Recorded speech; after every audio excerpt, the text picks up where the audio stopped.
Hello and welcome to Zero Life, the game show that embraces both old and new games alike. James, my name is Mark. And my name is Gavin, and this is our one-shot of Elite Dangerous, so let's shoot Elite Dangerous. Yes, so this is my spaceship, Gavin. Oh, wow. So I'm on sticks today. This is my Asp Explorer ship. So Your Ass Explorer ship? Ass Explorer.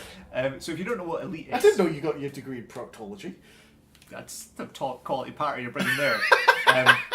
So this is Elite Dangerous, basically a true role-playing game in the sense that you just go and do whatever you wish in the galaxy. The galaxy is very big. There are 400 billion stars, each with their own planets and subsystems. This is the system that I am in. Let's have a quick nosy. It has 2 stars in it. Has all these different little space stations. That's the one I'm currently at. Yep. And all these little planets and an asteroid belt. And then if we look at the galaxy map itself, you can start to get an idea of the scale of this game when you then sort of zoom in to like somewhere like here and realize that every one of these is a solar system. Jesus. So every one of these is just a star. And let's see how sort of quickly we can sort of zoom through these things. As quickly as we can do it. This is fucking huge. Yeah, this game is no freaking joke, the scale of this game. So let's actually go to the furthest possible point away. It's actually called Beagle's Point. It's somewhere over here. It's like 65,000 light years away and takes about 24 hours in game to get to, and most people run out of fuel or die on the way there. So this is where we are just now, in the middle of this bit. So this is what is known as the bubble, or where basically mostly civilized spaces. So there are a lot of space stations and people around here. Yeah. So we are in a starport at the moment. We're going to see if we can get a mission to do. Okay. I'm going to go do a mission. Okay, so let's go to the mission board here. That's what we do. Okay. So what got you into this? So I've been wanting to play it for ages. Yeah. But I was hesitant. And then a good friend of mine, Mr. Dean, bought it for me in the Steam sale. And I was like, it's time to do it. It's time to actually play this game. Yeah. And I immediately just got absolutely hooked. So it's like, I say, it's very role play. You choose what you want to do and how you want to do it. If you want to be a pirate, if you want to be a trader, if you want to be an explorer, whatever. You just go and do whatever you fancy. And you upgrade your ship, you buy new ships, all sorts of stuff. So we're going to do a boomtown delivery of 6 units of clothing. Oh yeah. Are you excited? We're going to deliver clothing. Oh yeah. So we're essentially running for a charity shop. We are indeed. So we're going to the sun system. So if you have a look on our galaxy map here, it's 33 light years away, which will probably be 2 light jumps, like kind of hyperspace jumps to get there. I'm going to plot a route to go there, so you can see it's got this big orange thing. And it looks like we'll be able to do that in one jump actually, which is quite good. Yeah. So we are going to go do that quest. Right, okay. Let's go deliver those clothes, Gavin. Cool. Okay. So we're going to launch. So this game is a simulation in the sense that, like, when you go to a new space station, you have to request docking and be given a docking place to go to. And if you don't adhere to the rules in each area, you will get in-game credit fines. So if I was speeding in here, I might get a fine. If I crash into something, I'd get a fine. If I loiter over one of these landing pads, which I'm totally going to do right now, let's see if we can get a fine. Oh, we're crashing! Oh, you're crashing. There you go. I didn't mean to crash there. I still have a gammy hand, so like my piloting skills. Dude, it's been weeks. Stupid passenger time. Yeah, so I got a little bit of a fine there, and I also damaged my ship. So to give you an idea of the simulation side of it, if I look into this menu here, these are all the different modules that are on my ship. Yeah. So from sensible ones that are easy, like so thrusters, shield generator, usual stuff. You can sort of turn these on and off if you want to save on power. Everything contributes to the total power usage. Yeah. That you can set up which weapons you want to be on which buttons. There's a million different things in all your inventory. There's all these different options for doing stuff. If your ship is damaged, you can reboot and repair. I'm going to do this right now, actually. This is so cool. It turns everything off and then reboots the whole thing. This is not the okay. Oh, so it's also turned off my oxygen supply because it's turned off everything. Yes, that's why we're currently getting an oxygen depleted thing. And I'm quite nosy at that system over there. Big, nice, beautiful star over there. Well, there's something to be said about these kind of simulation games, which are like really interesting. It's like I remember playing one fairly similar to this, which I've tried to get you to play for ages, but you refuse to play it for some bizarre reason, which is Wing Commander Privateer. Yeah. Which It's one of the best Wing Commander games ever, even though it's a spin-off. It's not part of the main timeline. But the whole idea is that you basically play the game how you want to play it, a bit like this. And it is your spaceship that you're in charge of.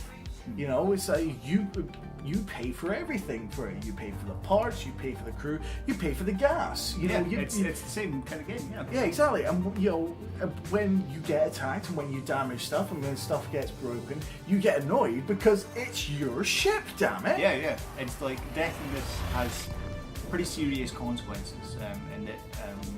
So we're about to come out hyperspace. This is a really cool one. It's out, by the way. In a second, here we go. Here we go. I love this so much. You're building this up, it's not going to live up to it. Oh, it's a freaking pulsar of all things as well. these are really rare. Oh, nice. And I've just stumbled across one completely by accident. How cool is that? Accident. No. I've not been playing this for hours and Yeah. suddenly found this. I've actually got too close and it's pulling me out of hyperspace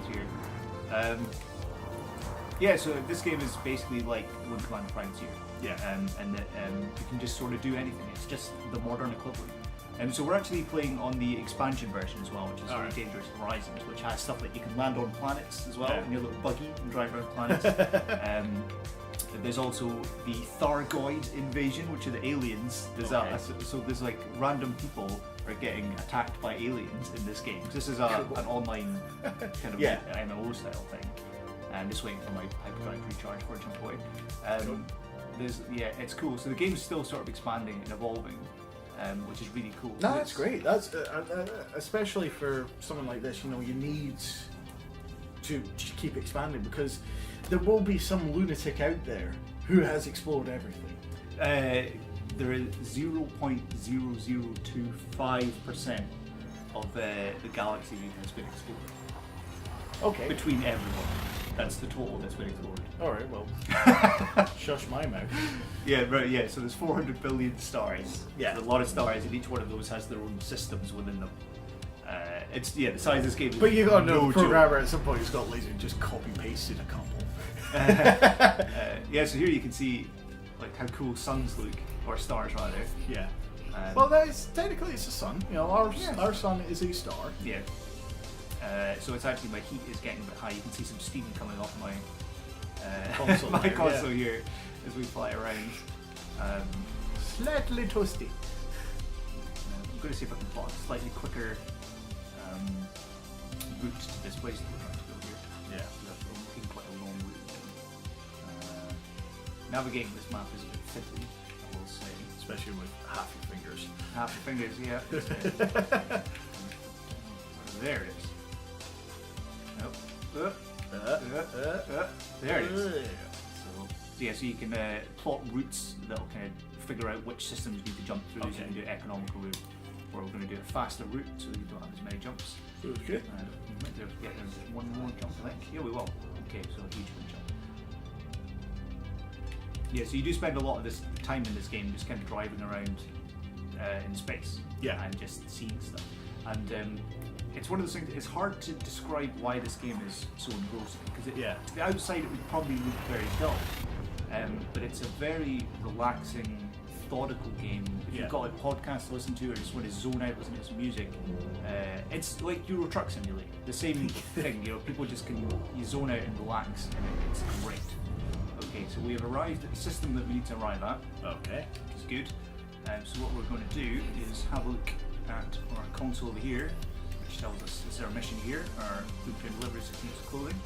We need to find the Husay ring in our system that we're currently in. We're going to look at our system map, look around, assume it's going to be that one because it's got a little logo.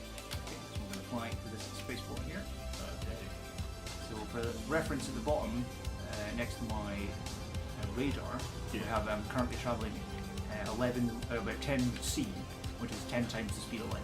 So that ring is really fast. You can sort of see the speed that I'm flying past. Because that's a planet there. That tiny little dot was a whole planet that we just cruise past. Yeah. So the scale of this game is vast. Yeah, it's vast.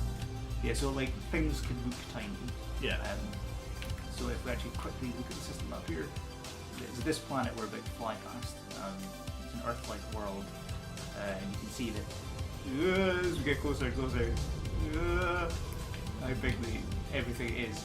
And you can't land on all the planets. Alright. I'll see if there's any in the system that can land on actually. Yeah, anything that's got this little blue circle, I think. These little worlds you can go and land on, and they are the size of actual planets. You're right. Okay. But it's not like No Man's Sky. They're not covered in weird, kind of deformed animals. Yeah, because I was about to say, there has been something very, very similar to the idea of this out recently, which was No Man's Sky, and that was not a good game. Do you mean No Man's Elite? Does that work? I don't know.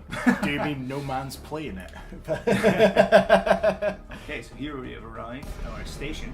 Okay, so this is the new station we're going to. I'm going to fly up here.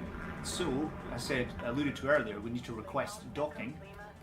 So I'm going to go into my communications panel, and there's Hussein Ring. I'm going to request docking, and we've been told to proceed to landing pad 38. And I say, like, all this very procedural, very procedure-heavy gameplay could seem very dull to some people, and like it's hard to make it not sound dull. But it really helps the immersion. Like, just like if you fly in there and forget to request docking, then all of a sudden you have to pay a fine and you have to back away from the system quickly, otherwise they'll assume you're hostile. And blow you out of the sky. There's all these different little processes that have to be adhered to. But again, that's the thing I was saying is, you know, it is very much kind of that whole idea of this is your spaceship, this is your life. This is your life. You know, this is how you're making your living in the world. Yeah. So I'm going to put my landing gear down because if I don't, I'll crash. I'm going to pull this bad boy into land. I used to be terrible at landing, now I'm fairly good. Let's see if we can do this first time now I've said that. Pressure is on. And yes, first time. There we go. Alright. Cool. So now we can go and complete this quest. Cool. I love that grumpy guy's face. It's real good. Just like that, we made some monies. Nice. So every system, as you can see on the left-hand side of the screen, has a bunch of different factions that are in that system. So they've got like the movement for Maui Resistance, the Sudge Jet Advanced, all that sort of stuff. So these are different for every single station there is, of which there's millions probably. Who knows how many there are. And each of them has their own set of little factions that are sort of vying for control. Right, okay. So it's almost like gang warfare. A little bit, because like if you help one of them a whole bunch, they might then start making a lot more money, and then they might. So you can see here it says controlling faction. So like, let's say I start helping these people here who are not the controlling faction. If I help them a lot, they might become the controlling faction, and they might have a civil war with these people. Right. Okay. And so there's this whole everything affects everything else thing, which is really cool because you're just space trucking around.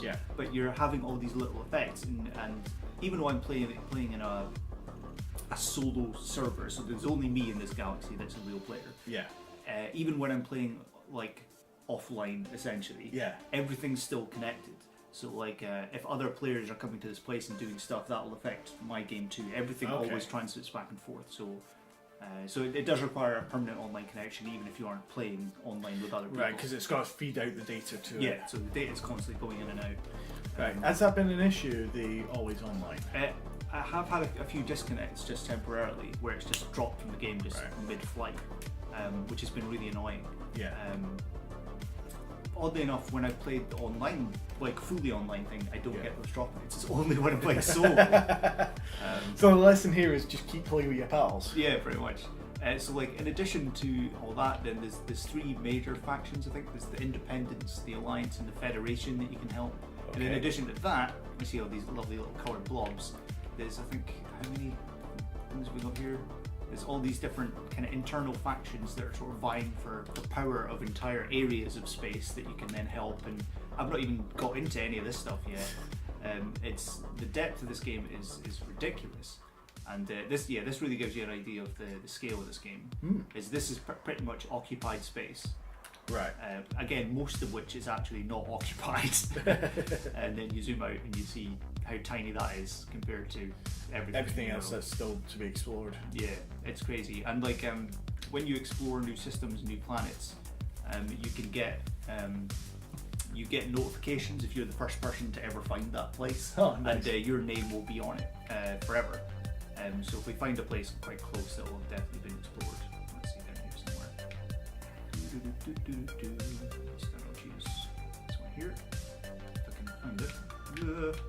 Yeah, navigating the map with a gammy hand is a bit weird. Okay, so if we choose the system here, we're looking at. Oops.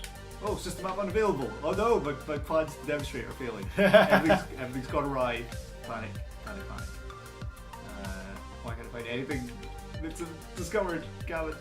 I'm doing that thing. Oh, screw it, go and discover something yourself. I could do. Okay. Get your name out there. Yeah, this is one of those things where it's like, oh, just quickly show someone how this thing works in the game, and then it never works. Like, it happens all the time. Okay, so like if we go here, this one might never have been discovered. Because usually it tells you who the first person to discover it was. So like, I'm trying to think where my one would be. I don't know if there's a way to actually find it. But the first one I ever discovered on my own was probably out here somewhere. I had to go about 600 light years out in the middle of nowhere to find a place that no one had discovered before.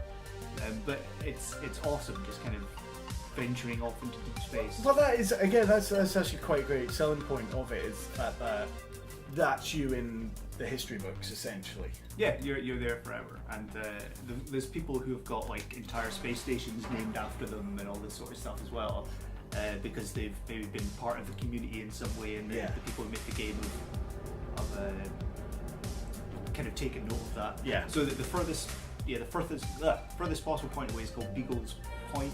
Yeah. Which was, I think, named after the first guy who ever made it all the way out there, and now it's become this sort of challenge if you can make it there. Yeah, so last year 1,000 people all went off at the same time and all tried to make it there, and to all meet up, and like 35% of them made it and the rest of them died. It's super cool. That's actually quite a higher percentage than Yeah. I was thinking you were going to say like 5. Yeah. Really cool. And there's a whole bunch of different ships in the game. You can customize them how you want. So like if you want to put heatsink launchers, so if your thing gets really hot, you can fire at heat. What else we got here? There's our main internal stuff for our system, so like our sensors, our fuel tanks, all this sort of stuff. There's a huge amount of customization available to everything, and it's fascinating. And the game just seems to keep getting deeper and deeper. Like there's entire aspects of the game that's not even explored yet. Yeah, it's so cool. I absolutely love this game, and it's cool. I have no idea who I recommend it to. I have no idea if anyone will like this game, because it takes 10 hours to kind of get the gist. That's a lot of commitment time. There's a lot of commitment time to kind of get the gist of what to do. As a contrast, recently I've been playing Wolfenstein: The Old Blood. Yep. Which is basically you're a good guy, there's a load of Nazis, go blast them in the face with 2 assault rifles. Yeah, so this game could not be any further away from that. And it also is very bad at communicating a lot of things to you. So there's a couple of tutorials which are very, very basic stuff. Alright. But then there's like links to tutorial videos, which is always a bit of a red flag. When they can't teach you in the game but have to show you videos, it's a bit of a red flag. But I've been playing this with some other guys who've been on voice chat the whole time. Yeah. Having someone who knows the game talk you through it while you're playing is amazing. Handy. It's so useful, because there's so many things that I still don't understand. Yeah. Just having someone to talk me through them has made a huge difference, and has made me want to see more of this game. That's fair enough. Well, maybe this can be the guide for someone else who's thinking, maybe. I'm interested. Let's do a little bit of research. Get in contact with me. I looked at the microphone and spoke to that rather than the camera. rather than that. They're up there. They're not down there. They're up there. They can hear you from there, but they can see you up there.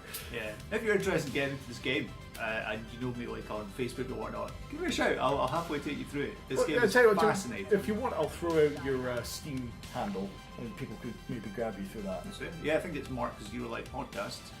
get a nice kind of juicy kind of final shot, shall we? Yeah. This game is a screenshot generator. Look at that. Look at that is gorgeous. That is absolutely gorgeous.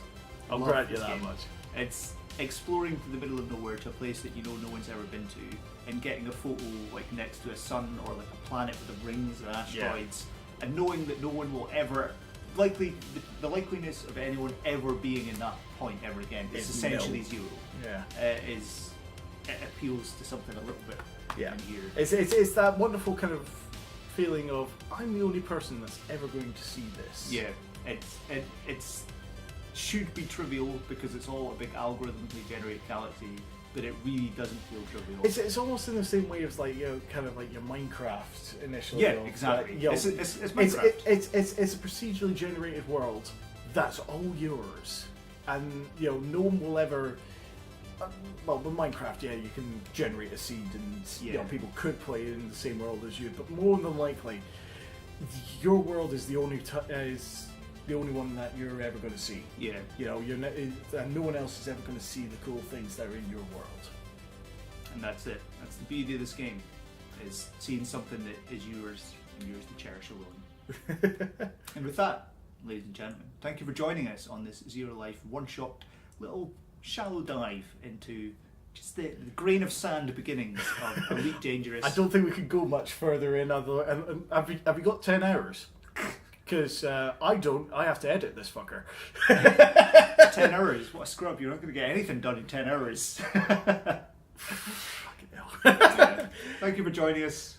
I'm going to try and zoom in on this planet, but I can't, so I'll just twirl it while we end. Twirl to victory. Twirl to victory. My name is Morning. And my name is Gavin. We'll be with you again soon. Adios. Twirl to victory. He's twirling to victory.